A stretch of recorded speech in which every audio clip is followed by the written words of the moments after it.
Olá, eu sou a Tatiana Feltrin e eu estou aqui hoje para convidar você a participar do nosso curso de mitologia Ecos Eternos. Você já se deu conta de que mitologia está em todo lugar? Nos livros que você lê, nos filmes que você assiste, nos seriados, nas músicas que você ouve, no teatro, nos museus, enfim, em toda e qualquer forma de arte. Você já se pegou dizendo algo como: ah, isso aqui é muito difícil, isso é um bicho de 7 cabeças? Ou então observando a fraqueza de algum conhecido seu e pensando assim: isso aí é o calcanhar de Aquiles dele. Mas e aí, você tem curiosidade de saber de onde vêm essas expressões ou simplesmente vai deixando para depois? Ah, um dia eu descubro que bicho é esse aí que tem 7 cabeças e quem é esse cara, esse Aquiles aí. Então agora chegou a hora. Este curso é para você que quer conhecer as histórias mais antigas da humanidade, aquelas que explicavam como tudo surgiu e como tudo acontecia. São séculos e séculos de histórias sendo contadas, recontadas, adaptadas, reinterpretadas e que chegaram até nós no século XXI. Nós vamos conhecer os mitos de criação do universo, as histórias dos deuses e dos heróis da antiguidade, e vamos ver como é que isso tudo se relaciona com a nossa realidade hoje em dia. Nós vamos começar a nossa jornada pela mitologia grega, vamos ver como é que ela foi incorporada à mitologia romana e depois nós vamos entrar também na mitologia egípcia e na nórdica. Serão mais de 60 horas de conteúdo para ver e rever ao longo de todo o curso. Teremos leituras conjuntas anuais também para lermos com calma os grandes clássicos da humanidade, como a Ilíada, a Odisseia, a Eneida. E não se preocupe, nós vamos ter um cronograma de leitura bem tranquilo de se acompanhar mesmo. Nós também vamos passar pelo teatro grego, então nós vamos dar uma boa olhada aí nas grandes tragédias dos dramaturgos da antiguidade.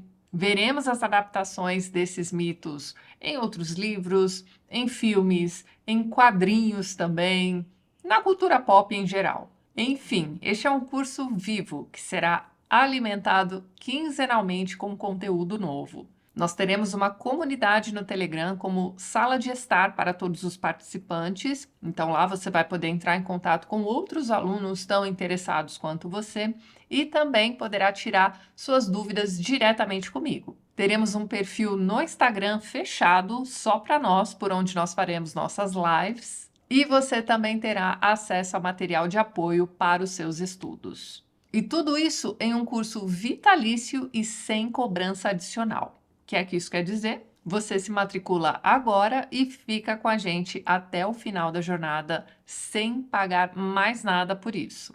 A reabertura das matrículas será anual, ou seja, quem não entrar agora, só no ano que vem. Uma das vantagens de entrar agora é o preço promocional. A partir do ano que vem, o valor será reajustado. Assim que você entrar no curso de Mitologia Ecos Eternos, você terá acesso imediato aos 2 primeiros módulos com mais de 10 vídeos. E lembre-se, quinzenalmente você terá acesso a conteúdo novo. Então não deixe passar essa oportunidade, hein? Estudar mitologia não vai ser nenhum trabalho hercúleo. A nossa Odisseia nos próximos anos vai nos proporcionar experiências incríveis e eu tenho certeza de que as histórias que nós vamos explorar juntos vão agradar a gregos e troianos. Te espero lá!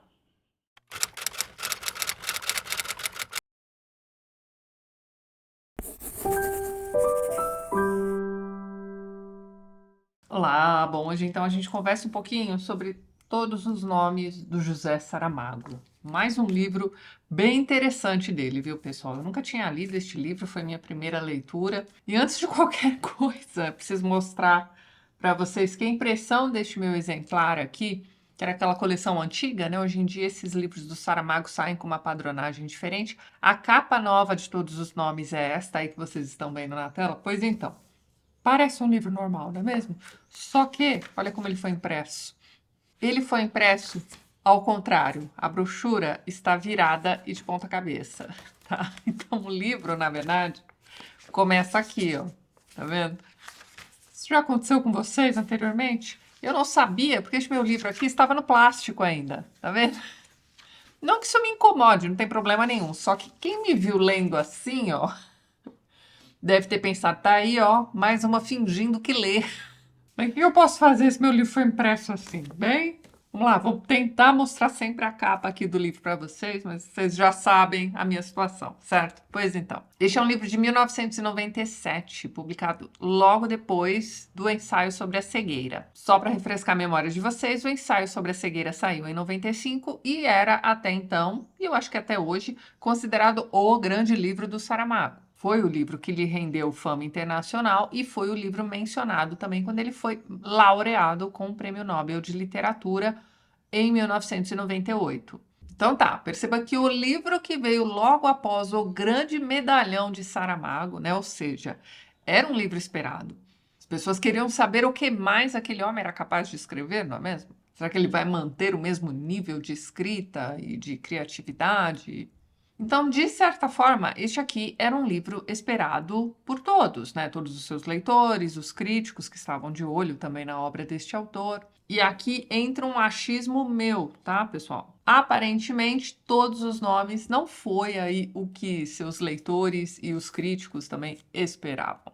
Este aqui não é um livro lá muito lembrado da bibliografia do autor, mas é um livro interessantíssimo, como todos os outros do autor que eu já li. Mais próximo, talvez, do História do Cerco de Lisboa, que já tem vídeo aqui no canal, inclusive. Então, naquele livro, você tem a história de um revisor de textos que vai lá e troca uma palavrinha naquele livro que ele está revisando. E ele troca essa palavrinha de propósito, veja bem, ele vai lá e puf, trocou. Só que era um livro de história sobre um momento histórico conhecido como Cerco de Lisboa.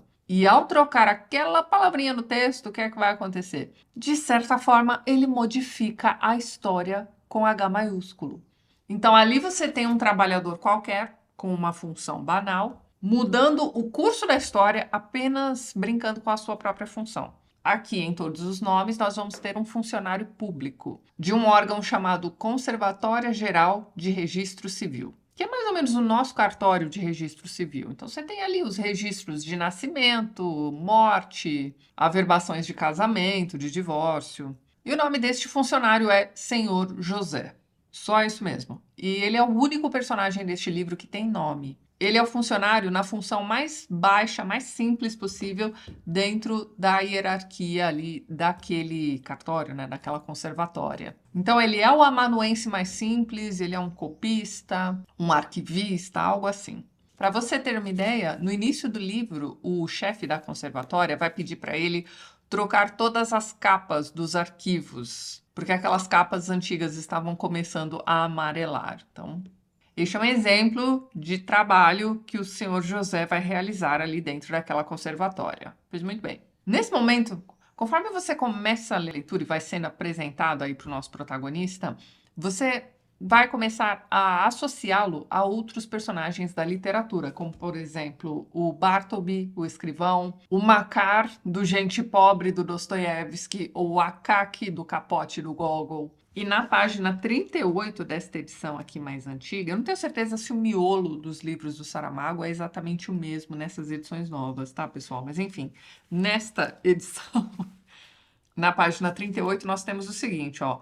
Alguns dos que nascem entram nas enciclopédias, nas histórias, nas biografias, nos catálogos, nos manuais, nas coleções de recortes.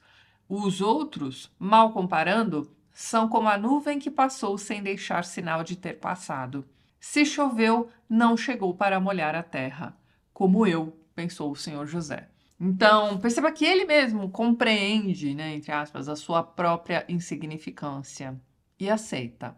É que nós vamos ter um ponto de virada aqui neste livro em algum momento, hein? Pois então, este prédio da conservatória, né, o local de trabalho do senhor José, é bastante interessante, é bastante importante aqui para esta narrativa também. Então, você precisa imaginar um complexo. Você tem este enorme cartório, né, a Conservatória Geral, em uma cidade que fica na Europa, ou seja, pense na quantidade de registros de mortes, né, ao longo de séculos e séculos. É a mesma coisa para nascimentos. E os casamentos, e tudo, bom, enfim, tudo armazenado ali. Para conter estes arquivos, esta é uma repartição pública que cresce. De tempos em tempos, ela se expande. Primeiro em número de prateleiras, depois, né, em puxadinhos, né? E tem um detalhe interessante, a julgar pelo início do livro, né, em que você tem este senhor aí sendo designado para trocar as capas de todos aqueles arquivos só porque estavam amarelando, enfim. Parece que não se tem muito o que fazer por ali, não é mesmo? Mas tem, a ponto dos funcionários raramente se esbarrarem. Então chegou um momento em que, para evitar atraso dos funcionários, já que toda hora alguém nasce, alguém morre, alguém se casa, alguém se divorcia, era preciso garantir que os funcionários estivessem ali. Portanto, casas para esses funcionários foram construídas ali naquele complexo também. E eram casas geminadas ao próprio prédio do cartório. Ou seja, as casas compartilham uma parede com este cartório. Pois muito bem. Dentro de cada uma dessas casas existe uma porta que dá para o cartório, mas os funcionários eram terminantemente proibidos de atravessarem aquela porta. Então eles até tinham a chave, mas eles eram absolutamente proibidos de usarem aquela chave para atravessar, vocês já entenderam. Então era preciso que os funcionários saíssem de suas casas e dessem uma volta enorme para entrar no cartório pela portaria, como todos os outros. E no momento em que a história se passa, apenas o senhor José continua morando em uma dessas casinhas. A cidade cresceu, se expandiu, agora tem prédios, não sei o que lá. Aqueles funcionários agora moram em outros lugares, menos o senhor José, que permanece ali. E os arquivos, hein? Vamos lá na página 13. Para não perder o fio da meada em assunto de tal transcendência, é conveniente começar por saber onde se encontram instalados e como funcionam os arquivos e os ficheiros. Estão divididos, estrutural e basicamente, ou, se quisermos usar palavras simples, obedecendo à lei da natureza, em duas grandes áreas, a dos arquivos e ficheiros de mortos e a dos ficheiros e arquivos de vivos. Os papéis daqueles que já não vivem encontram-se mais ou menos arrumados na parte traseira do edifício, cuja parede do fundo, de tempos a tempos, em consequência do aumento imparável do número de defuntos, tem de ser deitada abaixo e novamente levantada uns metros adiante. Aquilo que eu falei para vocês, o prédio se expande de tempos em tempos. Como será fácil concluir, as dificuldades de acomodação dos vivos, ainda que preocupantes, tendo em conta que está sempre a nascer gente, são muito menos prementes e têm sido resolvidas até agora de modo razoavelmente satisfatório, quer pelo recurso à compressão mecânica horizontal dos processos individuais, colocados nas prateleiras, então, né, fica tudo juntinho ali, espremido. Apesar do incômodo problema da parede fundeira a que já se fez referência, é merecedor de todos os louvores o espírito de previsão dos arquitetos históricos que projetaram a Conservatória Geral do Registro Civil, propondo e defendendo, contra as opiniões conservadoras de certos espíritos tacanhos voltados para o passado, a instalação das 5 gigantescas armações gestantes que se erguem até o teto por trás dos funcionários. Mais recuado, o topo da estante do centro, que quase toca no cadeirão do conservador. Mais chegados ao balcão, os topos das estantes laterais extremas. Vocês estão conseguindo imaginar isso? Olha lá, ficando as outras duas, por assim dizer, a meio caminho. Então, aquilo vai meio que formando um arco, né? Olha lá, consideradas ciclópicas e sobre-humanas por todos os observadores, estas construções estendem-se pelo interior do edifício mais do que os olhos logram alcançar. Então, nessas estantes bonitas ficam os arquivos dos vivos, né, e dos mortos, olha lá. Isto é, os papéis deles estão metidos lá para dentro, menos bem acondicionados do que deveria permitir o respeito, por isso dão o trabalho que dão a encontrar quando um parente, um notário ou um agente de justiça vem à Conservatória Geral requerer certificados ou cópias de documentos de outras épocas, né? Fica meio difícil de encontrar mesmo, tá tudo meio bagunçadão ali, ó. A desorganização desta parte do arquivo é motivada e agravada pelo fato de serem precisamente os falecidos mais antigos os que mais próximos estão da área denominada ativa. Um peso 2 vezes morto, dado que é raríssimo preocupar-se alguém com eles. Só de longe em longe se apresenta aqui algum excêntrico pesquisador de miudezas históricas de escassa relevância. Então é isso. Este é o local de trabalho do senhor José. Muito bem. Então, ao longo da leitura, eu imaginei este departamento como um grande corredor que cresce, né, conforme o tempo vai passando, e aí os arquivos dos mortos ficam sempre naquela parede mais para o fundo, né, enquanto os arquivos dos vivos ficam mais para frente ali, enfim.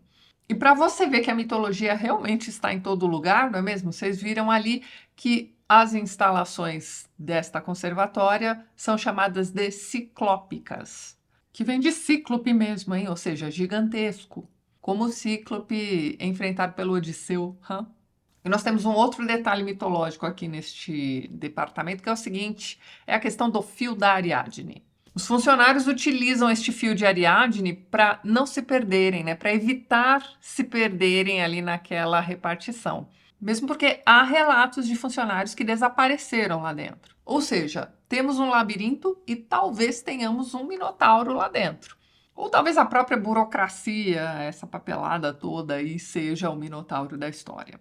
Mas a questão é a seguinte: é um corredor. Por que alguém precisaria de um fio de Ariadne para não se perder dentro de um labirinto em linha reta? A resposta é a seguinte: porque esta conservatória tem um quê de Kafka. Só aceita e vai. O senhor José, como não poderia deixar de ser, é uma figura bastante solitária. Vive sozinho naquela casinha conjugada à conservatória, tá tudo bem ali, e ele tem um hobby para passar o tempo, não é mesmo? Ele é um colecionador de recortes de jornais e revistas de pessoas famosas.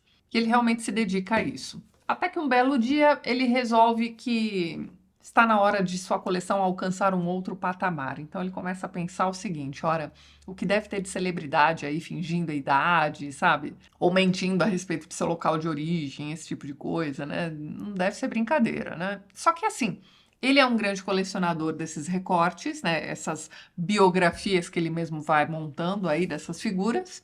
E ele tem acesso a todo tipo de registro ali no registro geral, certo? Então ele decide que será uma excelente ideia começar a pesquisar esses dados mais precisos sobre essas celebridades dentro do próprio departamento. Só que nós temos um detalhe aí: ele não pode usar o seu tempo de trabalho para fazer esse tipo de coisa, né? Para trabalhar aí no seu hobby, né? Então ele precisa fazer aquilo no meio da noite. E ele vai chegar, inclusive, a utilizar aquela porta que ele não poderia abrir de jeito nenhum. Então tá, ele tá nessa função, né? No tempo livre dele, ele vai lá, pega os arquivos daquelas pessoas famosas, copia ali as informações que ele precisa, né? Para os seus recortes, aquela coisa toda. Só que tem um dia em que, no meio do calhamaço que ele leva para casa, entendam, isso é terminantemente proibido. E ele está fazendo isso, tá? Então, no meio daqueles arquivos que ele está levando para casa na surdina, tem ali, curiosamente, um arquivo diferente, um arquivo de uma pessoa comum. O arquivo de uma pessoa desconhecida, é assim que ela será chamada aqui neste livro. É o arquivo de uma mulher que, segundo as informações ali contidas naquele arquivo, teria seus 36 anos de idade. E ele fica intrigadíssimo com aquele arquivo. Ele não entende como foi que aquele arquivo foi parar no meio das pessoas famosas, ele, né, não se lembra de ter puxado aquele arquivo de outra prateleira qualquer, enfim, é um mistério. E ele fica intrigadíssimo com aquele arquivo, a ponto de começar a investigar a vida daquela pessoa. Ele quer descobrir tudo o que há para se descobrir a respeito daquela mulher. E ele vai fazer o possível para encontrá-la. Então, primeiro ele vai ao endereço contido ali naquele documento, descobre que aquela é a casa da madrinha, da moça, aquela coisa toda. A madrinha também perdeu contato com ela já há muito tempo, não sabe dizer onde ela está. Mas ele sabe onde ela estudou. Ah, sim, tem um detalhe também. Ele vai se apresentar, né, para a madrinha da moça com um pretexto, né? Ele precisa arrumar um pretexto ali. Então ele vai, né, dizer que ele é um funcionário lá da conservatória, aquela coisa toda. E ele meio que mostra, talvez seja o crachá dele, né? Como se fosse uma insígnia. Sabe aquela carteirinha do FBI? Pois é, ele mostra um negócio daquele para dar uma certa seriedade, né? Enfim, ele precisa completar os documentos da conservatória. Então ele vai arrumando esses pretextos aí para conversar com essas pessoas. Pois muito bem. Ele vai à escola onde a moça teria estudado. Só que ele vai no meio da noite e no meio de uma tempestade. E ele precisa invadir aquela escola e procurar os arquivos dela lá dentro. Então ele vê uma janela ali que ele conseguiria abrir com uma certa facilidade, então ele precisa subir numa árvore para fazer isso. Bom, a questão é, ele vai invadir o prédio da escola no meio na calada da noite. Só que tá chovendo, como eu disse para vocês. Então assim, ele vai cair daquela árvore, quase vai se matar, enfim, mas ele vai conseguir entrar por aquela janela e vai pegar o histórico escolar da moça. Tem umas fotografias ali junto também, enfim. Você vai acompanhando as peripécias do senhor José procurando por essa mulher desconhecida, cujo arquivo estava ali perdidaço no meio dos arquivos das celebridades que ele vinha pesquisando. Existe algum motivo, né? Ele se apaixonou por aquela mulher? Não, não tem nada disso aqui no livro. Ele simplesmente fica obcecado com a ideia de montar, da mesma forma que ele vinha montando ali os recortes das celebridades, montar ali a biografia daquela pessoa a partir desses registros e depois conversando com familiares e depois indo até a escola, pegando o histórico escolar dela, conseguindo fotografias e coisas do tipo. Então você tem uma pessoa que estava dedicada a montar essas histórias das celebridades, de repente se dedicando a fazer isso com uma pessoa desconhecida. Sendo ele também, lembra como ele se define lá, né? Ele também é como uma nuvem que passa e não chove, né? Então, assim, não molha, né? Ele também se sente insignificante. Então, é como se ele estivesse dando uma importância, tal qual a importância que ele dava para as celebridades, para aquela figura absolutamente desconhecida. Num dado ponto do livro, daqui para frente eu vou conversar com vocês sobre o desfecho dessa história, tá? Talvez para muitos de vocês a história esteja absolutamente desinteressante e talvez fique interessante a partir dos spoilers. Ou seja, é por sua conta e risco, certo? Pois muito bem, daqui para frente, hein? Já é um livro de menos de 300 páginas. Para mim foi uma leitura super. Eu li em 2 dias. Tava com saudade do Saramago. Já fazia tempo que a gente não conversava sobre ele aqui no canal. Acho que o último vídeo foi sobre o Homem Duplicado e já deve fazer uns 3 ou 4 anos. Mas é isso, para quem gosta das maluquices do Saramago, já leu outros livros dele, gostou, gosta da escrita, não reclama da falta de pontuação, não sei o que lá, então, experimente este livro que ele pode funcionar muito bem para você também, tá? Daqui para frente, spoiler, bora lá. Eu tô dizendo que é spoiler, mas meio que não é, porque isso vai acontecer mais ou menos ali na metade do livro, né? E os desdobramentos a partir desta informação que eu vou dar para vocês agora é que vão levar ao desfecho. Então, nós temos ali o nosso amigo, o senhor José, aqui descobrindo que essa moça morreu. Então ele tinha ainda uma esperança de encontrá-la, né? Quando ele conversa com a madrinha dela, e ela vai dizer também que perdeu contato com essa moça, ele tem esperança, inclusive, de encontrá-la e de meio que reconectá-la com esses familiares aí, enfim. Só que ele descobre a morte da moça e a partir daí, não é aquela coisa, meu mundo caiu, mas ele precisa fazer a closure, né? Ele precisa dar aquela encerrada nesta fase da vida. Então, ele vai procurar o seu túmulo.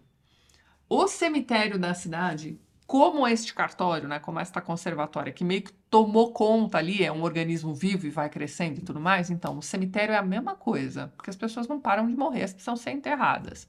Então, é dito aqui que se você olhar o cemitério de cima, né, passando, sei lá, de avião, sei lá, se você conseguir observar esse cemitério olhado por cima, você vai vê-lo como se fosse uma árvore, né, e seus galhos. Então, o cemitério invadiu a cidade, de modo que, ok, até existe um portão de entrada e tudo mais, mas meio que qualquer um entra de qualquer jeito naquele cemitério, porque ele meio que tomou conta ali. Também é, de certa forma, um organismo vivo que só cresce, apesar de conter apenas mortos. Bem, então ele vai até lá, né, procura pelo túmulo da moça, não encontra, vai até o... Como é que chama? A administração, né, do cemitério, tenta descobrir ali onde exatamente essa moça está enterrada. E aí o funcionário vai virar para ele e vai dizer assim, olha, tá tão difícil para você encontrar assim, porque ela não está no cemitério geral, ela está na área de suicidas. Então, aqui a gente precisa se lembrar novamente que a gente está falando de uma cidade na Europa, que talvez seja Lisboa, enfim. Essas cidades medievais tinham lá seus cemitérios que eram considerados, e talvez seja considerado até hoje, território sagrado, consagrado a Deus, aquela coisa toda. Então, os suicidas, em determinado período da história, não podiam ser enterrados naquele cemitério, naquele solo sagrado. Então, eles eram enterrados do lado de fora do cemitério. Eu acho que isso durou bastante tempo, tá? Existem 1000 histórias, aí a gente lê muito, né, conto de horror, mistério e morte, a gente vê que isso era uma prática e não necessariamente apenas da Idade Média, tá? Mas tá. Então existe essa área reservada para os suicidas. Então ele vai até lá e o cemitério é tão longo que ele passa uma tarde inteira caminhando por ali, ele passa a noite inteira, ele está cansado, ele vai tirar um cochilo. Então ele encontra um banquinho embaixo de uma oliveira.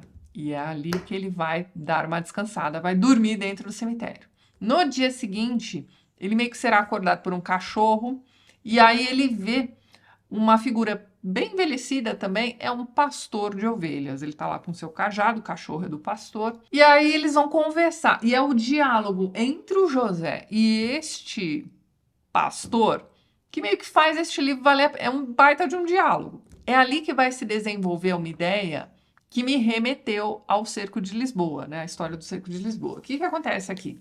Conversa vai, conversa vem. Primeiro, o senhor José vai ser considerado por este pastor como um cara muito corajoso, porque afinal de contas ele passou a noite no cemitério. Ao mesmo tempo em que o senhor José também acha aquele cara ali, o pastor de ovelhinhas, né, bastante corajoso, porque afinal de contas ele está pastando suas ovelhas no cemitério.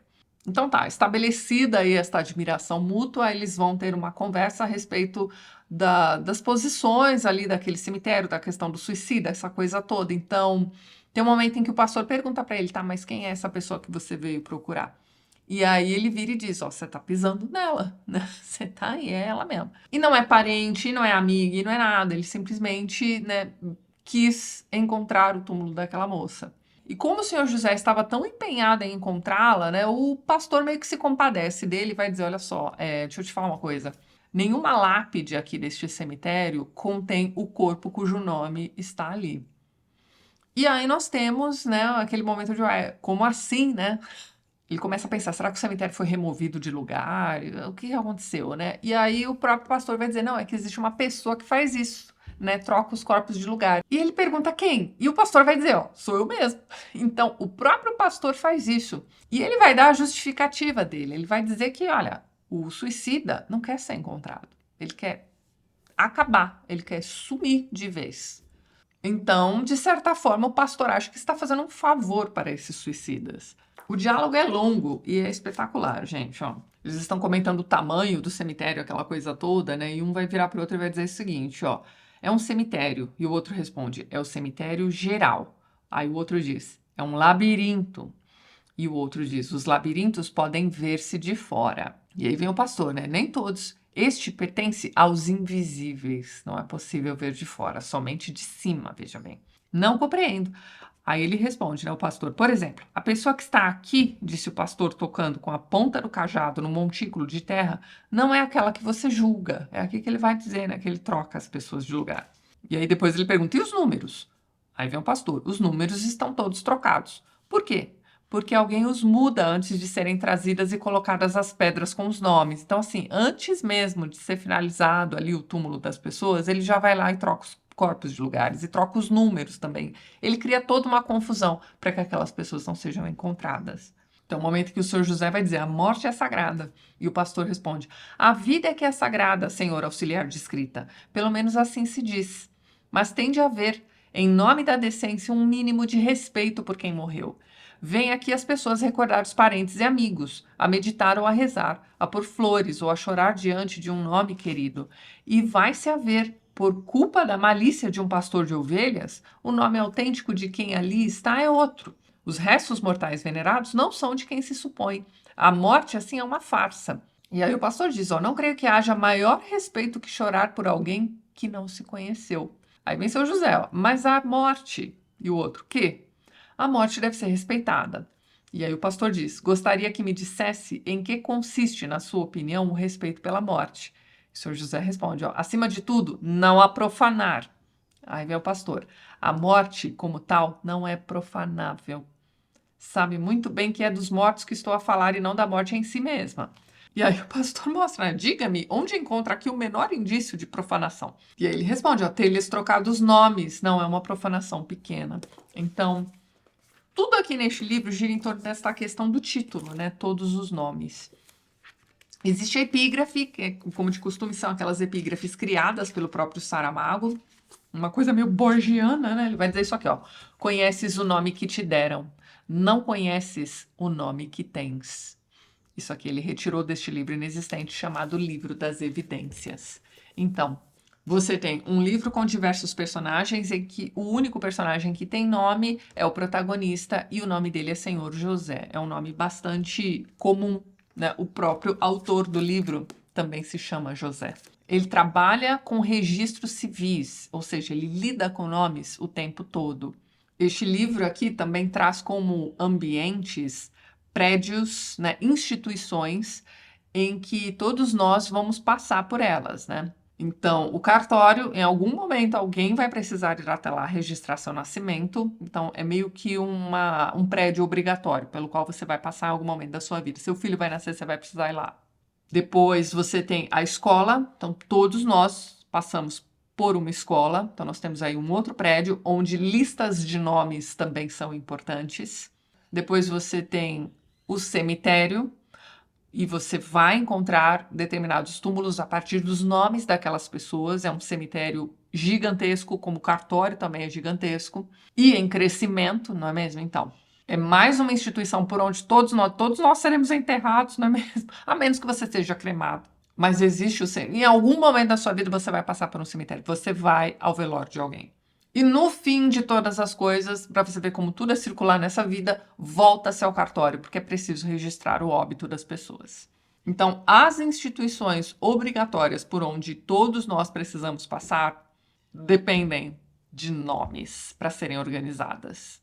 O livro poderia muito bem terminar aqui nesse diálogo, que é uma cena bem interessante. Você tem toda uma simbologia bíblica aí no meio também. O nome dele é José. Você tem ali a questão dele ter dormido sob uma oliveira. Você tem este pastor, tem um momento aqui em que ele vai ter um sonho com este pastor e ele vai dizer assim: o pastor sabe todas as coisas. Então, é um pastor que sabe todas as coisas, sabe todos os nomes também. Ele era um cara que se virava muito bem dentro daquele cemitério, porque todos os dias ele levava suas ovelhinhas para lá. Então, você tem essa figura do pastor passeando pelo Vale da Morte, não é mesmo? Então, esse era mago, era ateu. Sim, mas ele conhecia bem essas histórias. Ele consegue colocar algumas, né, como é que vamos dizer, ele insere ali alguma simbologia nos seus livros e funciona bem para a narrativa. E você tem também toda a questão mitológica aqui também. O cartório é um labirinto, o cemitério é um labirinto. A escola também talvez seja encarada como um labirinto. Você tem aquele labirinto das carteiras dos alunos, os corredores, as salas de aula também, de certa forma, são labirintos. Mas, como eu ia dizendo, o livro poderia muito bem ter sido encerrado aqui neste diálogo. Eu acho que seria um final até mais interessante. Mas ele continua um pouquinho depois. Você tem um Saramago indo, né? Um Saramago, olha só. Você tem um senhor José indo até a casa da madrinha, novamente, né? A senhora ao resto do chão, e vai contar para ela que ele encontrou a sobrinha, porém ela morreu, se suicidou. Depois ele vai procurar os pais para tentar entender por que ela se suicidou. E aí é um momento interessante, porque assim, ele vai ter a consciência de que ele está fazendo isso por curiosidade, né? Então, você tem pais assim um pouco relutantes em conversar sobre o motivo da filha ter se matado, ou por eles mesmos não saberem, eles vão dizer que ela não deixou bilhete, ou por ser muito doloroso também e não ser da conta de um senhor José que trabalha na conservatória. Então, a história termina com o senhor José tendo burlado sistemas, né, tendo saído de sua zona de conforto, tendo dado importância a uma figura desconhecida, logo ele que sempre deu importância às celebridades. Então, ao se dedicar a conhecer aquela figura, aí a gente pode dizer assim, ele estava conhecendo a si mesmo, também era um resgate de si mesmo. Eu acho essas conclusões meio bregas mesmo. Eu já fui mais pela questão do dar importância. Eu dei importância para esta mulher aqui, eu saí da minha rotina de trabalho para casa, casa, trabalho, e os dois são conjugados.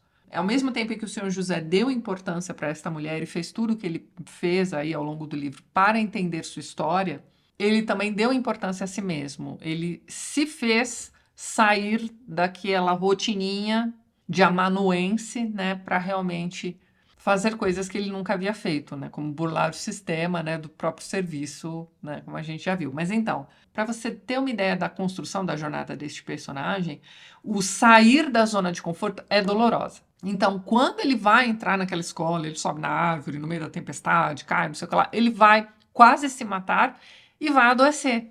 Ele vai pegar uma gripe. E ele é aquele tipo de funcionário que, mesmo resfriado, não deixava de ir trabalhar, né? Só que era uma gripe que o derrubou. Então, ele precisa realmente daqueles dias de descanso.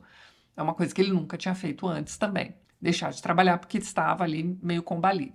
Então, ele vai se dando importância também, ao mesmo tempo em que ele dá importância para esta figura desconhecida. É isso que eu quero dizer. Para mim, é um livro interessante. E o ponto de contato com a história do Cerco de Lisboa não está exatamente neste amanuense que vai fazer de tudo para construir ali a linha do tempo da vida daquela moça. Ele descobre que ela se casa por amor e que vai pedir divórcio, e, enfim, ele constrói toda a vidinha dela. Mas eu liguei, na verdade, a função do pastor à função do revisor que troca uma palavrinha ali dentro do livro. Aqui você tem um pastor trocando corpos de lugar, fazendo com que as pessoas rezem, levem flores e homenagens para pessoas desconhecidas. O nome está lá, mas a pessoa não está mais lá. Aliás, o nome está lá, mas os restos mortais não estão ali. Então ele trocou uma coisa, né? Do ponto de vista do senhor José, ele profanou aquele cemitério. Do ponto de vista dele próprio, ele diz assim: não, a morte não é profanável. O que eu fiz foi um favor para esses suicidas que queriam, né, sumir. Então ele não troca uma palavrinha, ele troca toda uma configuração de um cemitério. E a única pessoa que sabe que ele faz isso é o senhor José. Mas é isso, pessoal. Longe de ser aí um dos meus Saramagos favoritos, é uma leitura bastante satisfatória para você aí que já está, como eu disse, né, acostumado com as maluquices de Saramago. Ele sempre tem ideias interessantes para desenvolver. E aqui você tem uma miscelânea, né, uma mistureba de Kafka com mitologia grega, com simbologia bíblica. E um detalhe interessante a respeito deste livro foi de onde ele tirou a ideia para escrevê-lo, né? Então, ele tinha um irmãozinho que falece e aí ele vai em busca dos registros deste irmão. E aí ele descobre que só existia o registro de nascimento dele, não tinha mais nada. É como se aquele irmão ainda estivesse vivo, né? Então ele, né, tem a ideia para escrever este livro neste momento. É um livro bem interessante, vale a leitura, viu, pessoal? E é isso, então. Eu vou ficando por aqui, mas antes gostaria de mais uma vez agradecer a todos os apoiadores do canal.